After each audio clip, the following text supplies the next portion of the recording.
All right, so with this video, I want to document what I know about cut tests and then hopefully improve on how we use cut tests in the future. So for some background to why I'm doing this video, I was talking to Assassin Flan on Instagram, and he told me basically that he found like back in 2020, the cut tests might not be that effective for telling whether or not somebody's balisong is sharp in an online comp. So I looked at his videos and just tried it out myself, and I saw where he was coming from my like looking into it. But I also thought I still was a little bit confident that I could tell the difference. But I wanted to see how it worked with other people, get a little bit more samples to my test.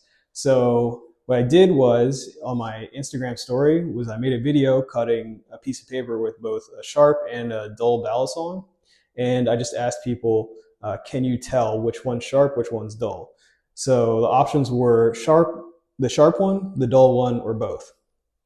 And from that poll, 51% of people out of 182 got the right answer. They said the sharp one was sharp.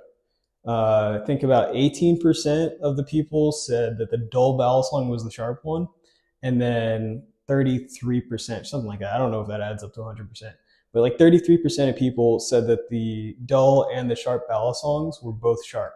So not great results for the reliability of just the cut test that we use now for telling reliably whether or not a balisong sharp in online comps. And the other problem is that the cut tests really aren't standardized. Like I know I've used random, like not even, I think, what would I say, like flashcard paper.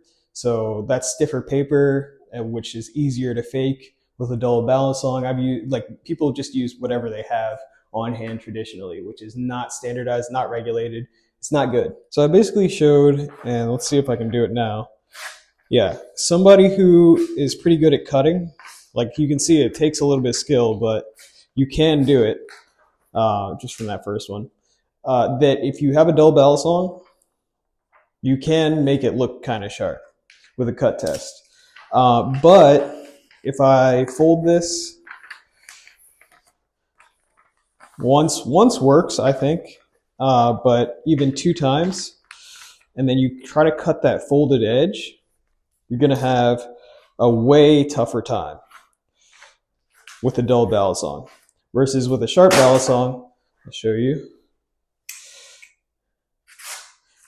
You can really show pretty easily that it's sharp. So I think that's the best alternative. The other one is obviously like cutting hairs. The problem with that, the drawback to that, I think, is that one, it's not really visible on the camera, and also not everybody has hair that they're, one, trying to shave, or 2, can shave. So, some people just don't have arm hair like that. And then the third option is using flimsier paper, so maybe like notebook paper, something like that. But the drawback there is like it takes more skill, but you could still maybe manage to make that look like a sharp balisong. So the whole point of this video is just to show that if we're going to do cut tests in balisong competitions, we really need to kind of standardize the way that we're doing it, make sure it works. This is the best way I think we should do it, but it just needs to be more intentional in the future.